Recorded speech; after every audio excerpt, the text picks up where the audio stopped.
Cinema के दीवानों, मुझे पहचानो और द लास्ट ऑफ अस के सेकंड सीजन देखने से पहले इसके फर्स्ट सीजन का रिकैप देख डालो। So ready steady and recap. The last of us के सीजन 1 में सिंगल फादर जॉयल मिलर के बारे में बताया गया है, जो अपनी टीनेज बेटी सारा की परवरिश कर रहा है। वह एक पुराना कॉर्डिसेप्स वायरस फैलने लगता है जो नॉर्मल लोगों को ज़ॉम्बीज में बदलने लगता है, जिससे पूरे देश में उथल पुथल मच जाती है। जॉयल अपनी बेटी सारा और अपने भाई टॉमी के साथ वहाँ से भाग ही रहा होता है, तभी उसका सामना वायरस को रोकने वाले सोल्जर से होता है, जो सारा को गोली मार देते हैं और ट्रेजिकली वो अपने फादर जॉयल की गोद में दम तोड़ देती है। अब कहानी आगे बढ़ती है 20 साल बाद, जहाँ मानव सभ्यता पूरी तरह कोलैप्स हो जाती है और इन्फेक्टेड लोगों से भर जाती है। अब हताश जॉयल बॉस्टन के क्वारंटीन जोन में रह रहा होता है, जिसे फेडरल डिजास्टर रेस्पॉन्स एजेंसी यानी FDRA के कुछ बचे हुए लोग चला रहे होते हैं। और यहाँ पर जॉयल और उसकी गर्लफ्रेंड टेस दोनों एज ए स्मगलर काम करते हैं, जो बचे हुए लोगों को अपने आसपास की जगहों से इलीगल चीजें लाकर बेचते हैं। जॉयल अपने भाई टॉमी से मिलने के लिए व्योमिंग जाने की प्लानिंग कर रहा होता है, जिसे उसने कई सालों पहले देखा था और रिसेंटली इनका कॉन्टेक्ट भी खत्म हो गया था। लेकिन जॉयल को एक कार की बैटरी खरीदने के लिए रॉबर्ट नाम के एक बंदे से धोखा मिलता है। वो बैटरी जॉयल के रेबेल पार्टनर ग्रुप फायरफ्लाइज को बेच देता है और ये लोग बस्ती में फेडरा के कंट्रोल का प्रतिशोध करते हैं। इसके बाद जॉयल फायरफ्लाइज की लीडर मार्लिन से मिलता है, जो रॉबर्ट के साथ सौदे के दौरान घायल हो जाती है। वहीं मार्लिन जॉयल और टेस एक अनजान टीनेज लड़की एली को स्टेट हाउस छोड़ने के लिए कहती है। बदले में व्योमिंग जाने के लिए उन्हें जो भी सप्लाईज लगेंगी वो उन्हें देने को मान जाती है। अब ना चाहते हुए भी जॉयल इस मार्लिन के सौदे के लिए मान जाता है और जैसे ही जॉयल और टेस एली को क्वारंटीन जोन से बाहर निकाल रहे होते हैं, तभी उनका सामना सोल्जर से होता है, जो इन्हें स्कैन करता है, जिसमें एली इन्फेक्टेड निकल जाती है। और तभी जॉयल को अपनी बेटी सारा की मौत की याद आती है, जिसके बाद वो सोल्जर्स को जान से मार देता है और एली को बचा लेता है। जहाँ एली बताती है कि उसकी छोटी उम्र से ही मार्लिन ने उसे पाला था और क्वारंटीन जोन के मिलिट्री स्कूल डाला गया था और कुछ हफ्ते पहले उसे एक इन्फेक्टेड बंदे ने काट लिया था। शॉकिंगली उसका इन्फेक्शन उसको फैलता नहीं है, इसलिए मार्लिन उसे फायरफ्लाई साइंटिस्ट के पास भेजती है, जिससे वो एली पर स्टडी करके इस वायरस का इलाज निकालकर दुनिया को बचा पाए। अब स्टेट हाउस की जर्नी के दौरान जॉयल, टेस और एली पर क्लिकर्स नाम का एक ग्रुप हमला करता है, जो कि अंधे इन्फेक्टेड लोग होते हैं जो साउंड की तरफ अट्रैक्ट होते हैं। अब इसी कॉन्फ्लिक्ट के दौरान एली को एक इन्फेक्टेड बंदा काट लेता है, जिसके बाद एली की इम्यूनिटी की वजह से वो दोनों घाव ठीक हो जाते हैं। अनफॉर्चुनेटली जैसे ही ये लोग स्टेट हाउस पहुंचते हैं, इन्हें पता चलता है कि सारे फायरफ्लाइज मारे गए हैं और क्लिकर्स का ग्रुप इन पे हमला करने के लिए आ रहा होता है। जिसके बाद टेस उन्हें बताती है कि उसे भी काट लिया गया है और वो जल्द ही मर जाएगी। जिसके बाद टेस जॉयल को एनकरेज करते हुए एली की प्रोटेक्शन के लिए कहती है और इमोशनली गुड बाय करते हुए खुद को सैक्रिफाइस करके क्लिकर्स के इस ग्रुप को खत्म कर देती है। जिसके बाद परेशान जॉयल एली को अपने स्मगलर दोस्तों बिल और फ्रैंक के पास ले जाने की प्लानिंग करता है। 20 साल पहले ये वायरस फैलना जब शुरू हुआ था, तो बिल ने इन्फेक्टेड लोगों से बचने के लिए एक कंपाउंड बनाया था। एक घर, कुछ दुकानें और इलेक्ट्रिक तारों वाली फेंस और इन्फेक्टेड लोगों के लिए ट्रैप्स थे। और ऐसे ही कई सालों तक प्राइवेटली शांति से रहने के बाद एक अनजान आदमी फ्रैंक उसके पास एज अ रेफ्यूजी पहुंचता है, जिसके बाद हिचकिचाते हुए बिल उस पर यकीन कर देता है। जिसके बाद फ्रैंक बिल को जिंदगी जीने की यादें ताजा करवाता है और वो दोनों एक दूसरे से प्यार करने लगते हैं और साथ ही एक आइडियल लाइफ जीने लगते हैं। इस दौरान फ्रैंक बिल को एक दूसरे के साथ खुलना और दूसरों पर भरोसा रखने के लिए मोटिवेट करता है। जिसके बाद फाइनली वो जॉयल और टेस से मिलते हैं और इनकी दोस्ती हो जाती है। अब प्रेजेंट की बात करें तो फ्रैंक को कोई डीजेनरेटिव बीमारी होती है, जिसमें वो शारीरिक रूप से पूरी तरह बिल पर डिपेंड करता है। जिसके बाद फ्रैंक अब इस तरह और नहीं जीना चाहता, तो फ्रैंक एक फाइनल परफेक्ट दिन जीना चाहता है और बिल के साथ एक छोटी सी सेलिब्रेशन करते हुए शादी करता है और फिर दोनों वाइन में जहर मिलाकर पी लेते हैं और आखिरी बार साथ सोने के लिए जाते हैं। अब कुछ हफ्तों बाद जब जॉयल और एली उस कंपाउंड में आते हैं, तो उन्हें पता लगता है कि दोनों प्रेमी मर गए हैं और बिल अपनी पोजीशन जॉयल और टेस के नाम कर मर जाता है। जिसके बाद जॉयल को काफी इमोशनली ब्रेक डाउन होता है, क्योंकि उसके सारे लव्ड वंस उसे छोड़कर चले गए हैं। और फिर जॉयल बिल के ट्रक को यूज करके एली को व्योमिंग ले जाने के लिए मन बना लेता है और वो अपने भाई टॉमी को ढूंढता है, ताकि वो एली को सर्वाइविंग फायरफ्लाई साइंटिस्ट के पास ले जा पाए। और इस जर्नी के दौरान जॉयल अपने लोगों को खोने के डर से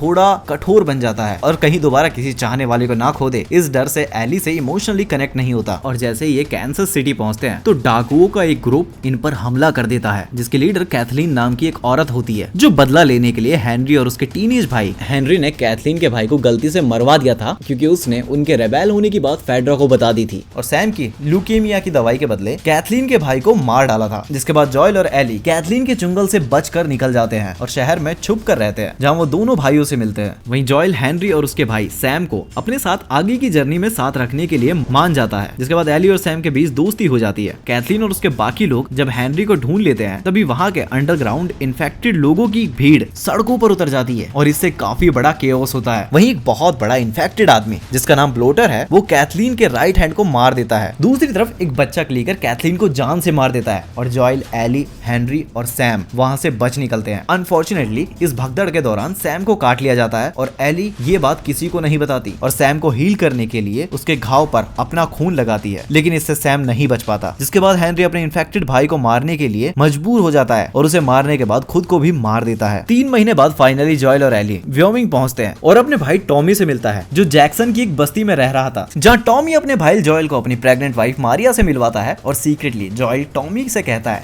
कि वो एली को फायरफ्लाइज लैब लेकर जाए, क्योंकि जॉयल को लगता है वो उसे बचाने के सक्षम नहीं है। हालांकि टॉमी मान जाता है, लेकिन एली इस बात से परेशान हो जाती है कि जॉयल उसे छोड़ रहा है। जिसके बाद जॉयल एली को बोलता है कि वो उसकी जिम्मेदारी नहीं है और ना ही उसकी बेटी है और ना ही वो उसका बाप है। और उसी रात जॉयल को महसूस होता है कि अपनी बेटी सारा की मौत पर खुलकर दुखी ना होने की वजह से वो एली के साथ कनेक्ट नहीं हो पा रहा और अल्टीमेटली वो उसके साथ जर्नी को कंटिन्यू रखने का डिसीजन लेता है। और जैसे ही जॉयल एली को एक बाप होने वाली फीलिंग दिखाता है, तभी उन पर रेडर्स का एक ग्रुप हमला कर देता है, जिसमें जॉयल बुरी तरह से घायल हो जाता है। जिसके बाद एली को जॉयल से अटैचमेंट होने वाली फीलिंग की वजह से वो उसे मरने नहीं देती और अब एली उसकी प्रोटेक्टर बन के उसके ठीक होने तक उसका ख्याल रखती है। वहीं जब एली हिरन का शिकार कर रही होती है, तभी उसे 2 अजनबी डेविड और जेम्स मिलते हैं, जो जॉयल के घाव को ठीक करने के लिए पेनिसिलिन इंजेक्शन के बदले अपने सर्वाइवर्स की छोटी सी कम्युनिटी के पेट भरने के लिए वो मरा हुआ हिरन मांगते हैं। अनफॉर्चुनेटली जब एली जॉयल को पेनिसिलिन देती है, उसे पता लगता है कि जॉयल ने जिन हमलावरों को मारा था वो डेविड के ग्रुप के बंदे थे, जो जॉयल से अब बदला लेने के लिए उसे ढूंढ रहे हैं। जिसके बाद जॉयल को प्रोटेक्ट करने के लिए और उसकी जगह को सीक्रेट रखने के लिए एली ग्रुप को भटका देती है और वो एली को पकड़ लेते हैं। वहीं कैद के दौरान एली को डेविड कन्फेस करता है कि जिंदा रहने के लिए उन्हें इंसानों को खाने के लिए मजबूर होना पड़ा। उसके बाद जब एली को अपने लोगों को खिलाने के लिए एली पर हमला होता है, तो वो खुद को बचाते हुए उन दोनों को मार देती है, पर साथ ही खुद भी बहुत ज्यादा ट्रॉमेटाइज हो जाती है। अब जॉयल जैसे ही उसको बचाने के लिए वहां पहुंचता है तो काफी देर हो जाती है। जिसके बाद वो अपनी बेटी की तरह समझते हुए उसके ट्रॉमा से बाहर निकालने में उसकी मदद करता है। और अब जैसे ही सीजन खत्म होने के करीब आता है, तो जॉयल अपने मिशन को ड्रॉप करने की सोचता है और अपने भाई टॉमी और उसकी वाइफ मारिया के पास वापस लौटकर पीसफुली जीने का सोचता है। लेकिन एली अपने मिशन को पूरा करने के लिए तैयार होती है और फाइनली जॉयल और एली का सामना फायरफ्लाइज से होता है, जो उन्हें सॉल्ट लेक सिटी की एक सीक्रेट लैब में लेकर जाते हैं, जहां पर जॉयल मार्लिन से फिर से मिलता है और उसे बताती है कि एली की माँ को उसके जन्म देते वक्त काटा गया था और वो इन्फेक्टेड हो गई थी, जिससे एली के ब्रेन में कॉर्डिसेप्स वायरस ज्यादा बढ़ गया था। उसकी वजह से वो उसे इम्यूनिटी देता है। जिसके बाद जॉयल को पता लग जाता है कि फायरफ्लाइज कॉर्डिसेप्स पर स्टडी करने के लिए उसके ब्रेन को कट करेंगे, जिसमें एली मर जाएगी और वो अपनी एक और बेटी खोना नहीं चाहता। जिसके बाद वो उसे बचाने के लिए हॉस्पिटल में घुस जाता है और जो भी उसे रोकने के लिए आता है वो उन सबको मार देता है। वहीं सर्जन जब दुनिया को बचाने वाले एक्सपेरिमेंट को करने के लिए जॉयल को रोकता है, तो वो सर्जन को भी गोली मारकर एली को वहां से लेकर चला जाता है। जिसके बाद मार्लिन भी जॉयल को रोकने की पूरी कोशिश करती है, लेकिन वो किसी की भी बात सुनने को तैयार नहीं होता और मार्लिन को भी जान से मार देता है, जिससे एली का ये सीक्रेट जानने वाला कोई भी जिंदा ना रहे। और जैसे ही एली अपने एनेस्थीसिया से जागती है, तो जॉयल एली से झूठ बोलता है कि फायरफ्लाइज को और इम्यून लोग मिल गए थे और उन्हें ये पता चलता है कि इसका कोई क्योर नहीं है। जिसके बाद एली जॉयल को एज अ फादर देखते हुए उस पर यकीन करने लगती है और यहीं पर द लास्ट ऑफ अस का सीजन 1 खत्म हो जाता है। अब इसके आगे की कहानी सेकंड सीजन में देखने को मिलेगी, जो कि जियो हॉटस्टार पर आ चुका है। तो जाओ देखो और शेयर कर दो ये वीडियो उन दोस्तों को जिनको भूलने की आदत है।